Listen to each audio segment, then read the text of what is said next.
Bwabadde mu district y'e Rubanda wakati mu nteekateeka gy'aliko ey'okulambula abantu abaganyuddwa mu nteekateeka ya Parish Development Model, President Yoweri Kaguta Museveni ategeezezza nti amagye geeyongedde obungi wano mu ggwanga wabula ng'akatale kaago katono ddala, ng'agamba nti ekyokugongerako omutindo nga gakolebwamu obuwunga n'ag'amazzi kyakuyamba okugafunamu ssente eziwerako nga gatundibwa wano n'ebweru w'eggwanga. President agamba nti engeri gye tulyamu amagye wano nga tugasiika okugafumba n'okugakolamu Rolex n'ebirala tetuyinza kugatunda bweru wa ggwanga okuggyako nga gongeddwako omutindo, nga wadde ekyokulabirako ky'abantu b'Ennabushozi bagamba nti buli mwaka bakama liita z'amata obuwumbi 5 n'obukadde 3 wabula nga gano bannayuganda bakozesaako obukadde bwa liita 8 zokka nga kye kyabawuliriza okuzimba ekyuma ekigongerako omutindo nga kati gatundibwa mu mawanga agatali gamu. Ntura nabo Nyabushozi nindeba bayine ebyokukozesa nga batakumanya ekyokukora kandi bari omu Goro, bari mu maju g'ebinyaatsi batura n'embeba batura n'ebinya n'ebiyenje n'emera kandi ubu nishoma ibitabo nshoma ngo ensi zindi zirigi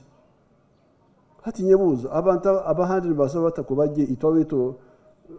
bakatura mu mbera. Ajjukiza abannakigezi nti eddagala lyokka erivumula endwadde y'obwavu bya bulimi n'obulunzi nga bakozesa ettaka lye balina kwe basobola okulimira ebintu eby'enjawulo wamu n'okulunda nga basobola okukozesa enkola eya 4-acre model era nga balaze be bayinza okulimirako okuli emmwanyi, ebibala, emmere okuli muwogo, amatooke, obumonde ng'okukugatta n'okulunda. Hati enkoko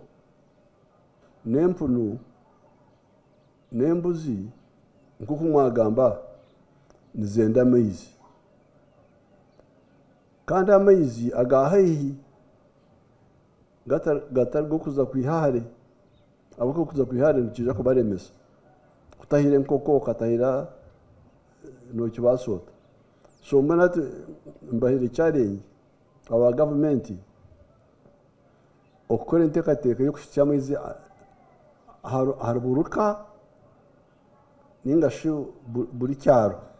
kurenga amaizi gahikaho. Agamba nti gavumenti ezeebangawo enteekateeka ez'enjawulo okuli ey'entandikwa Plan for Modernization of Agriculture, National Agriculture Advisory Services wamu n'endala wabula nga zino bannayuganda bazitunulira kyamuli ne balemererwa okwejja mu bwavu. Entandikwa kuyaragaho twaleeta PMA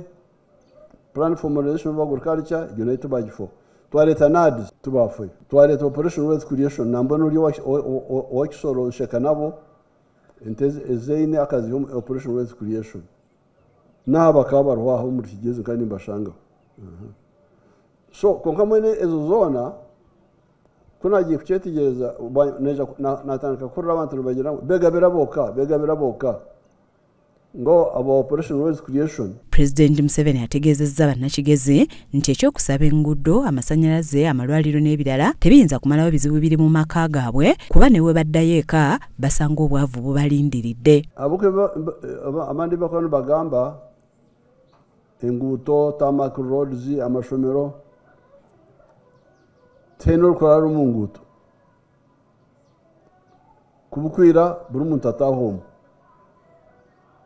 uboro bwatsigaye mu kasheshi ushanga bukutegereza butukurukayo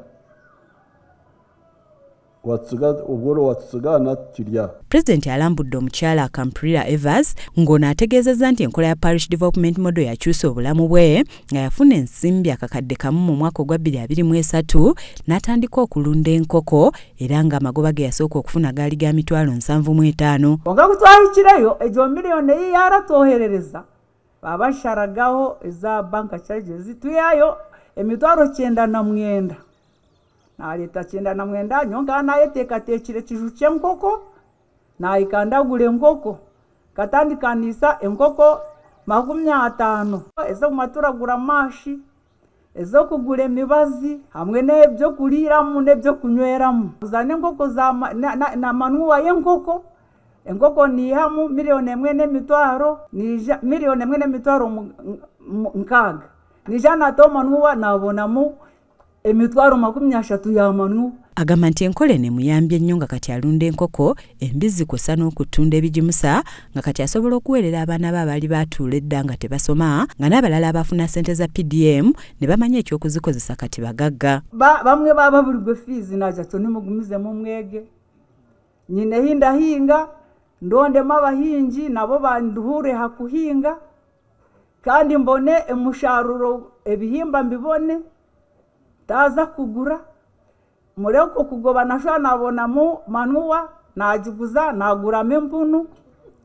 ate jompunu najiguza mwagireba erahise mitwaro 8. Joan Kachabe yakusakidde emboozi eno ku Lakes TV Agale.